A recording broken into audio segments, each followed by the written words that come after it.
Hello, and welcome to the first episode of the Hibernation podcast. My name is Dahyo Lloyd, and I'm inviting you to join me for a weekly conversation with some of the amazing artists who've decided to stream with us over the course of this festival. Before we start the show today, we'd like to acknowledge and pay our respects to the custodians of the land upon which we stand.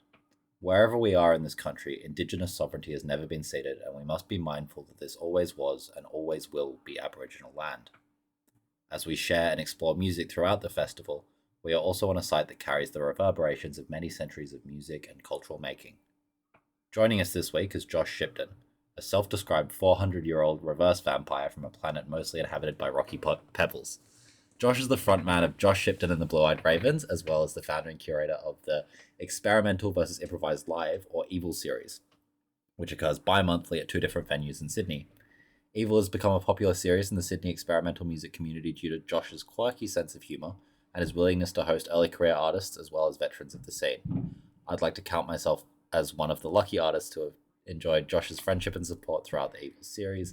How are you today, Josh? I'm really well. How are you? Yeah, not too bad. Thanks for coming on. Oh, pleasure. Alrighty, well, this is the first podcast, and we're just going to keep it very casual and just a chat with some of the artists that we're lucky to have. So, first off, are you staying safe? How are things at home? Things are good. I'm waking up every morning and doing guitar practice for half an hour, and then I spend the days reading, drinking cups of tea, and doing any composing I want to do in the evenings. Nice. That doesn't sound too bad, to be honest. It's pretty chill. Yeah. All right. Well, I first met you when I went to see Lucas Abela or Justice Yeldon at the EVIL series. That was, I think, EVIL 7. I can't remember. It was EVIL 7. I went to see EVIL something. Yeah. I went to see Lucas because I've always been a fan of his. And I had a chat with you. You were performing with Sebastian Sequoia Grayson. By Guignol. By Guignol, yeah. And incidentally, we'll be lucky enough to have Seb on our podcast in a few weeks, so keep an eye out for that. I love him. He's the nicest. He is the nicest, and he's also intimidatingly verbose. So if you're listening to this, Seb, hi. But yes, I had a chat with you afterwards, and I, being me, I just said, "Can I do a gig here?" And you said yes, which I was very happy about, especially considering you had never heard any of my music before. Never heard any of my shit, and you were just happy to have me on, so I appreciate that. You're very welcome. One of my attitudes towards booking ethos is to I think it's good to have somebody that is experienced on any given bill, but I think it's also important to build the community around you by accepting anyone and everyone willing to do something crazy. I mean, one of the wonderful things about putting a night on like EVIL is that not everyone's going to like every act, but every act is going to be interesting. And if somebody asks, I'm probably going to say yes. Yeah. Well, I think that's a really good idea because, I mean, I do remember on that night, we were talking to Seb afterwards, and Seb said something that always sort of stuck with me about experimental music and this sort of crazy stuff. And he said that there are a lot of bad ones, but that is to be expected because the term is experimental, and not every experiment's going to work out. Oh, absolutely. But I think that's sort of what keeps it interesting. Like if you know everything is always going to be good, then it's like it takes some of the danger out of it, Whereas sometimes experiments don't work out, and that's fine. One of the delights of improvisation is the fear that it creates in the performer, and that feeling that you have both on stage and off stage, that this could all fall apart at any second. And I think it makes you a better player regardless of where you live within the realm of music. Getting up and improvising is exceptionally good for your playing of any instrument whatsoever. Yeah, I tend to agree with that.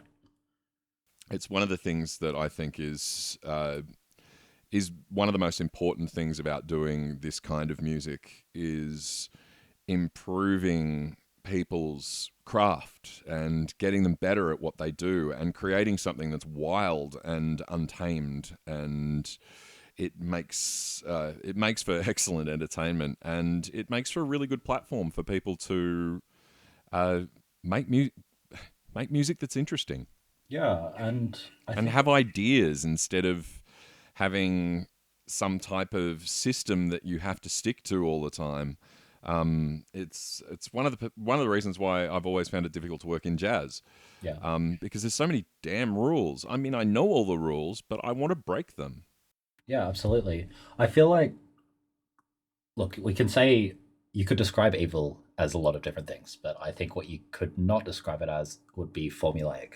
You know, No, and I've been to many of the evil gigs um, over the last few years. Obviously, the virus situation has meant that I haven't been to as many as I would like. But um, is that like spelling WALK to a dog? yeah, or VOLDEMORT. You know, like you, it's you just can't name it. But yeah, I've been to a lot of the evil gigs, and I don't think there's been a single one where I've walked out of it and I have had nothing to say about it. I mean, I never shut up, so that doesn't really mean much. But I've always I've always felt inspired, and there's always been something from at least one of the performances. Normally, it's all of them, but there's always been something from at least one that I have just thought I want to take that and play with this idea in my head and see if something comes out. You know? Yeah, absolutely. And I mean, that's part of having any type of show that you want to put on, regardless of whether it's rock and roll or noise, or anything in between, or classical. Everyone's there to inspire each other, and everyone's there to be inspired by everyone else. There are lots of performers that come to these shows, and it builds people's respect for each other, and it builds their ability to be able to come up with new ideas, because there's always new ideas being spread around by all the different people who are involved, which I think it's marvelous. Makes me feel inspired about music, which can get pretty jading sometimes when you're working in the singer-songwriter realm of where I am with the Blue-Eyed Ravens. Yeah. And it's very difficult to find somebody doing something interesting. Mm. Whereas with evil's it's easy as pie. And spelt whichever way you want to spell pie. Yeah. It's you're always getting somebody that's pushing some boundary. I love watching Matt Sires, because every single time he does something, it's always different. And he has the most hilariously gigantic pedal boards on earth. Yeah, I think one danger with noise is that you're going to start spending heaps of money on pedals or a modular synthesizer, isn't it? See, that's something that I don't get into so much, because I like the simplicity of using my predominant instrument, which is my voice, in these things, and allowing that instrument to perform its own task. So I use a couple of delay stomp boxes, and that's about it. Yeah. Really, most of the time, just because you can create distortion within your throat. You can create all these different sounds if you play. Yeah, absolutely. In the very most basic idea of what the term play is, which is toying around, having fun. And you can find all of these different things. You've got a toolbox to work with, and yeah, don't muddy it up with reverb. Yeah, I mean, look, I'm not the best mixer in the world. I'll come out and admit that. And a big problem that I have is I'm addicted to just reverbing everything, and I know it's bad, but it's a fix. Um, That's all so right. yeah, so There's a that's sense of peace, that the same sense of peace that you get in the toilet yeah, absolutely. is the peace It's that you get from reverb. yeah, from a big wet reverb room with a long decay time. It's You had to call it wet, didn't you? well, dry wet. That's what it is. That's what I meant, Josh. I don't like those terms. No. I'm not saying they're wrong or incorrect, but Well, the phallic love imagery, making right? things love making things wet. That's gross. Yeah, Ew. yeah, that's true. um, so talking about evil, we have you mentioned improvisation and how Yeah. that's useful for developing compositional and just musical ideas and techniques and all that sort of stuff was, I And also guess, performance confidence, just that's true. as a side note. If the better you get at improvisation, when you are working within a structure and it all does fall apart, it means that you can keep going regardless of how much it falls apart because you understand the tools that you have to continue a performance without freaking out. Because the last thing you want your audience who have paid good money to see you to do is to think, oh, look, he's failed. Yeah, absolutely. Fail magnificently. But yes, you were saying. Well, I hadn't actually thought about that as an idea, as a concept. But yes, I do think that I have become much more confident as a performer after I started improvising. Like I don't have any jazz training or anything. I used to be a classical pianist, but Yeah. unfortunately, I don't practice anymore. But No, back when I but the funny thing is that's okay. yeah, It doesn't I mean, matter. it's a different medium that I'm working in now. But it's good that you have that background as well. It's healthy to have I think I don't see any problem with having a background of musicology, and I've played several instruments across woodwind and keys and strings, and yeah, I just bought another double bass yesterday. Yeah, I should stop doing that. Hey. well, you've avoided the pedal board addiction, but you've gone into the bass guitar addiction. Um, but Yes. no, what I was going to say is back when I was playing classical music and I wasn't improvising, and like nothing, I think classical music is fantastic. There's nothing against classical music, but when I was playing classical music, I had the worst stage fright. I remember one performance I did where I completely froze in front of probably 500 people. I was playing a Yeah. Chopin nocturne. I froze. It was terrible. Everyone could tell that I froze, and I was just freaking out. But that hasn't happened so much since I started improvising. No. And I hadn't realized that was something that improvising helped with. But I think you're absolutely right. It does. One of the Um, things that I have a group, well, I have a duo called Towel. And what I did was I took the best classical pianist I knew, Zoe Gallagher Avery, and gave her a theremin yeah, and said, "You've been working in polyphony. Um, here's a massive limitation, and we're gonna sit you on stage, and we're gonna make you play whatever." And it was magical. It was magical watching the difference between this girl who would freeze, and it was funny. It was a Chopin ballad that she froze during when when I saw her freeze. But she's still a remarkable pianist, but she's a much more interesting musical mind now. And it's funny because you'll see me driving down the street and I'll have classic FM blaring. You'll see her driving down the street and she'll have Led Zeppelin or AC/DC going off. And she is by far the most trained classical musician I know. yeah. I think there's this. We have this sort of notion that certain musicians don't engage with other types of music, and I think like for the with I know a lot of musicians, and in my experience, it's completely wrong. Like I mean, you're Well, a good that's what I example found with her yourself, when we right? first met, was that she hadn't listened to any music post Rachmaninoff and she hadn't read any books that were from the 20th century. Right. And that all changed when we found ourselves in the same room. And I remember I used to read Fear and Loathing in Las Vegas tour on the bus by Hunter S. Thompson, and I'd do the voice. I'd see we're somewhere near Barstow at the edge of the desert when the drugs started to take hold. I remember saying something like, "If you're a little lightheaded, maybe you should drive." And we'd do this in public on the bus, and it changed her attitudes towards different areas of creativity. And yeah, and now she has this wildness about her. I mean, the first time she picked up the theremin, she started putting parrots on it, like actual living parrots, and getting them to play it. Yeah. It was, and we've had a long-billed Corella playing theremin at one of the Evil Nights. I missed that one. That's such a shame. It was very early on, Yeah. and it was hilarious because my girlfriend at the time was terrified of birds. And my laughter at that is probably the reason why.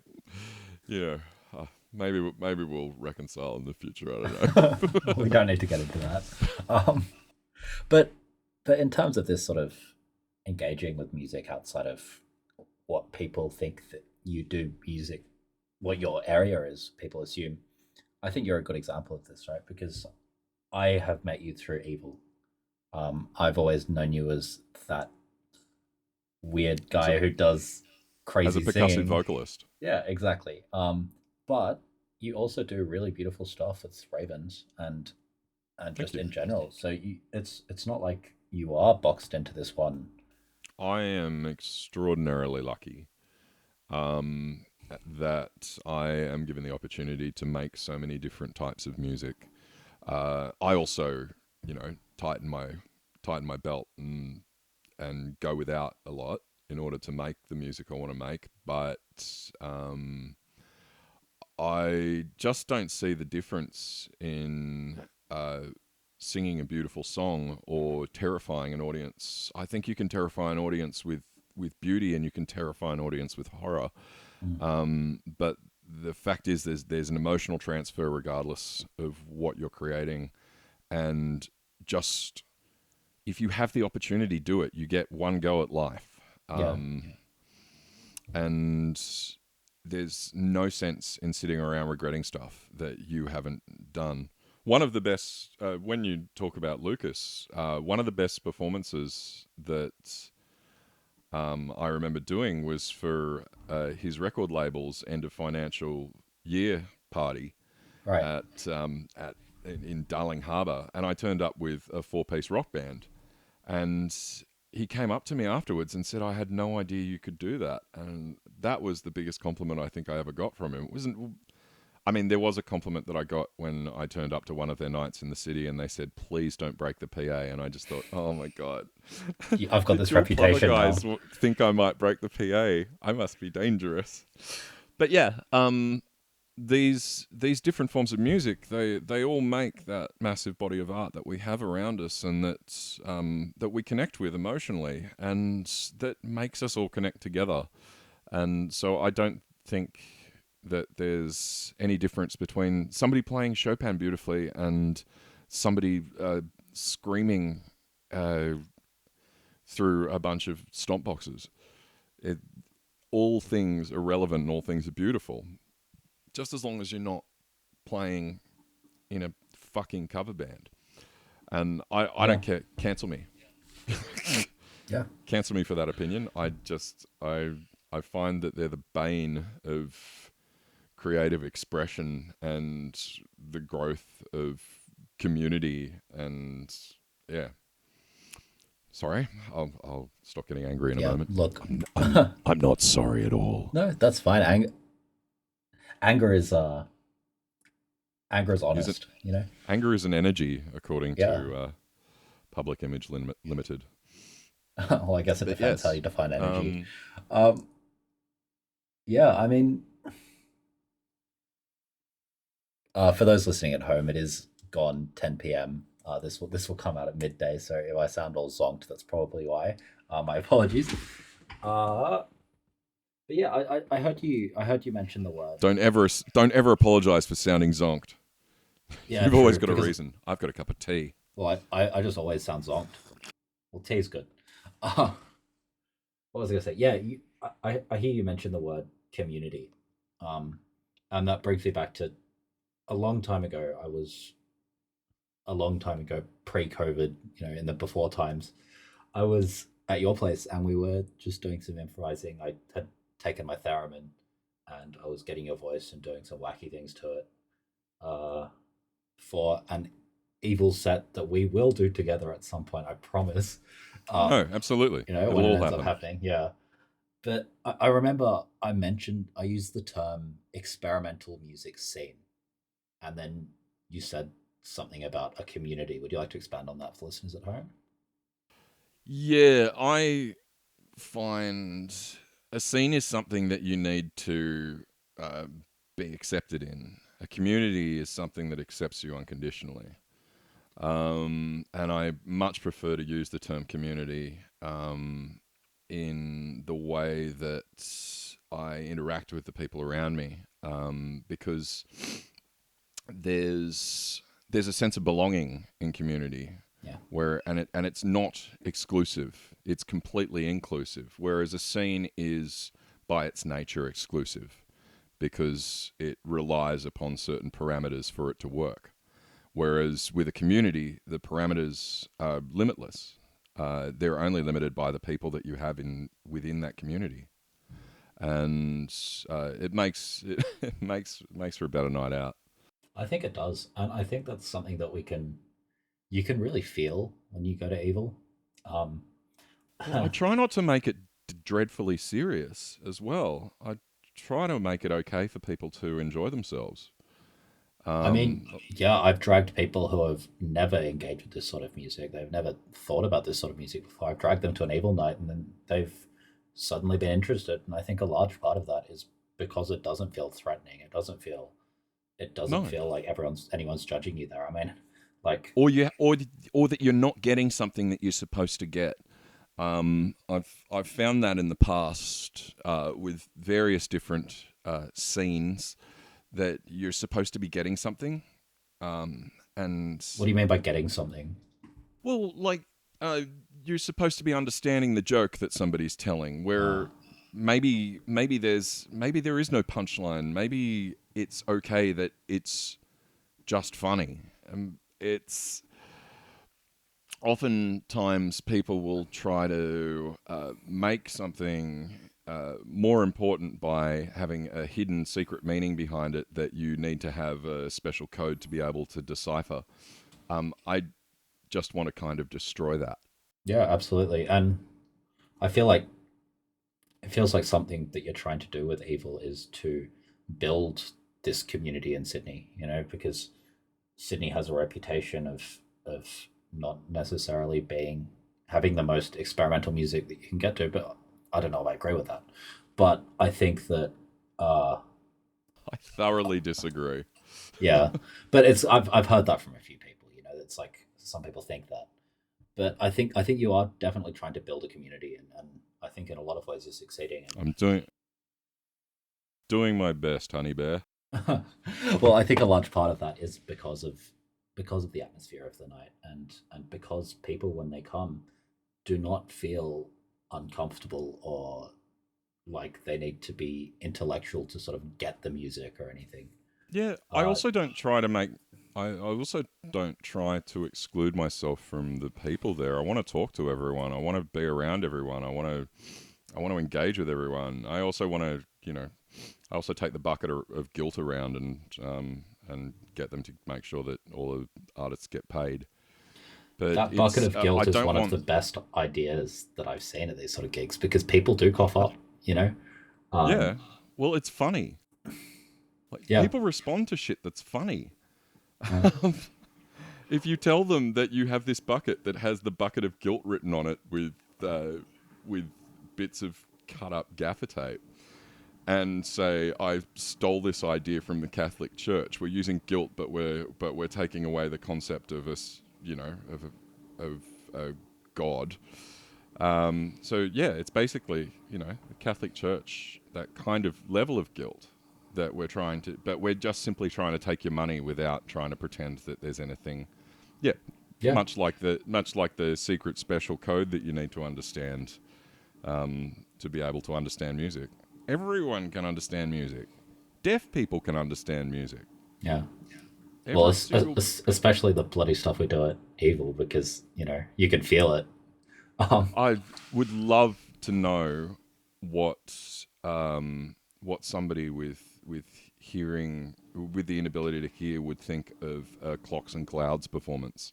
yeah, I don't know if you've ever seen Clocks and I have Clouds. seen Clocks and Clouds. I was stunned by Clocks and Clouds. I thought it was fantastic.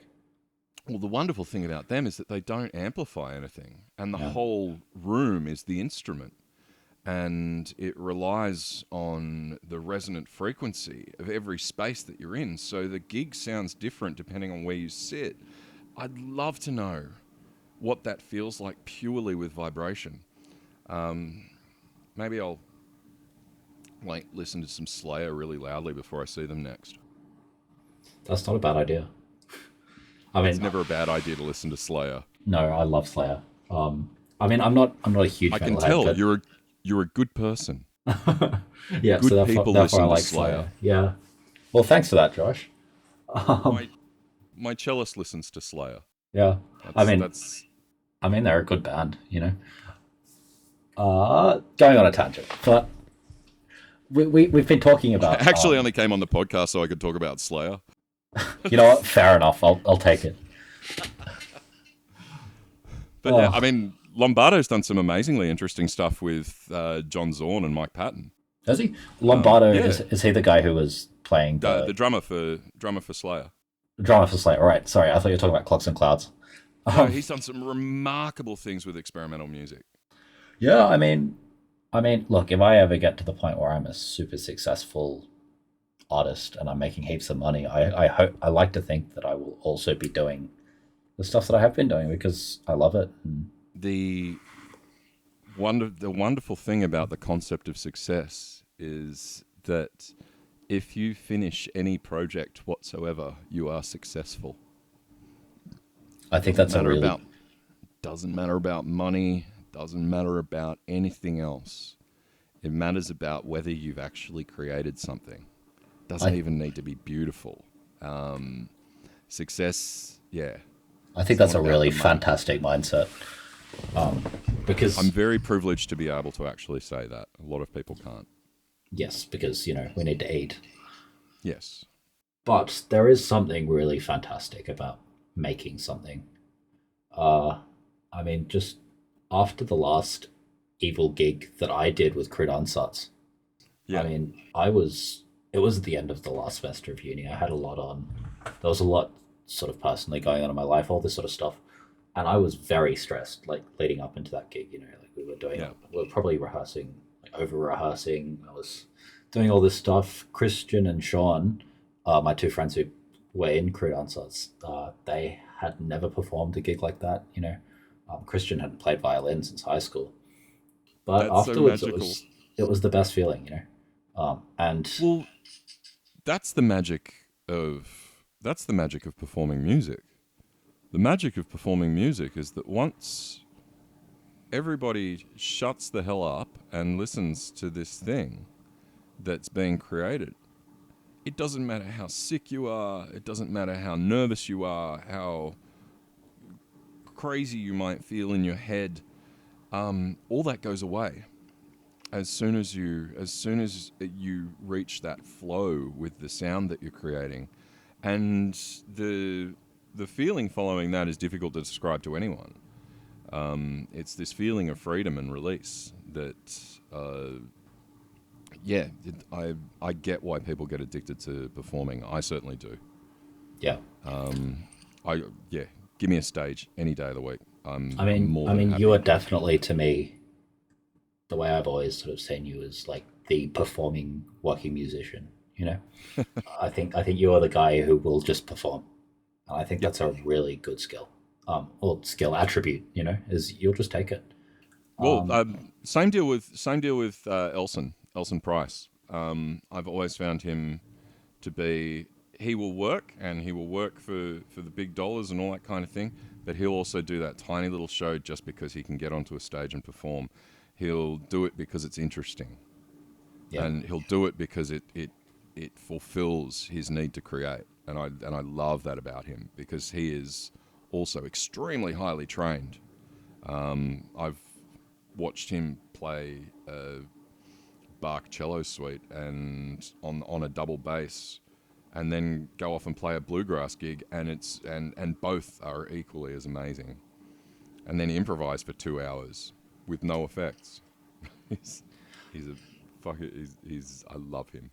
Yeah, I've seen him perform. I think at Evil a couple of times, and it's always been incredible. He's also performing in a Hibernation, thanks to Josh for giving me that connection. But that's community. You bring people together. Absolutely, and that's sort of what we're hoping to do here while we're all at home.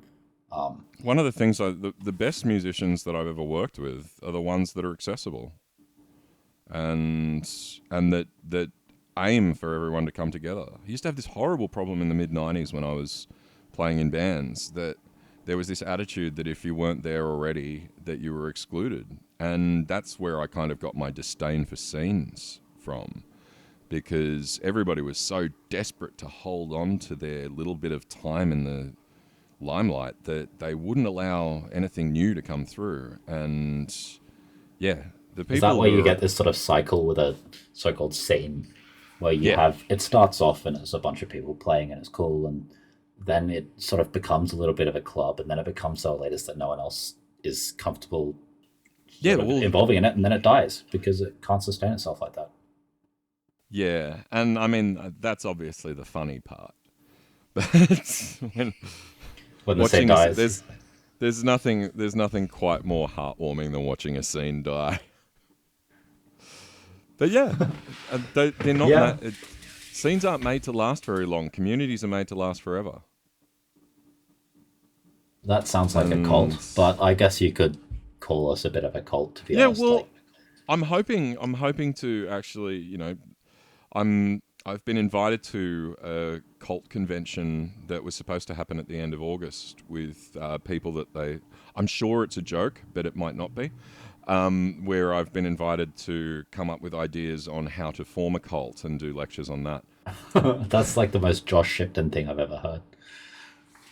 Well, like I said, you get one shot at life. Somebody invites you to a convention about starting a cult. You say yes. Yeah. Good advice, kids.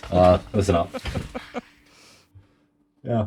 Well, unfortunately, I think we're running out of time, but thank you very much for coming on to the first episode of the Hibernation podcast, Josh. The pleasure's absolutely mine. I can't wait to perform next Friday. So Josh's stream is next Friday. Incidentally, Friday the 13th, which is not a coincidence. Josh jumped at that.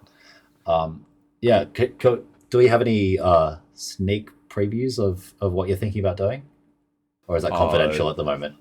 No, I mean, nothing's confidential, but because it's purely improvised, it's going to be as much of a surprise to me as it is to you. I can probably say that I will, at least once. I know that clipped. I apologize to your editing software. That's right. I'll sort it out. Yeah, but the more horrible it sounds, the better. Oh yeah, I have a deep affinity for ugly music.